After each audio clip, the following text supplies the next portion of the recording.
Picture this. You're in the middle of a big project. And bam, your software locks up. Turns out the software license has expired without warning. Now you're scrambling to get it renewed while your work sits on hold.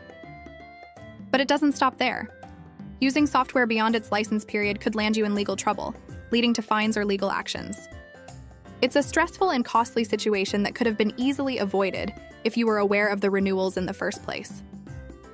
But you're not alone. Let's see how AssetIT tackles this. As we talked about before, AssetIT is your go-to for handling your software inventory. We're talking licenses, contracts, subscriptions, you name it. AssetIT keeps track of all the details for each asset, so you don't have to. Say goodbye to the headaches from mistaking a bunch of different software. It will make sure everything's organized and easy to manage. Pretty handy, right? And here's the lifesaver: setting up renewal alerts in AssetIT. Let's walk through it together. First, navigate to Preferences. You see the threshold over there? That's where you set the expiring alarm.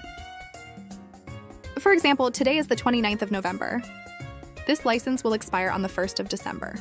So let's try to set the alarm 2 days in advance and see how it works. The system will send you a notification about the expiration. Email alerts will also be sent, so no worries being left behind. That's it. See you on the next adventure.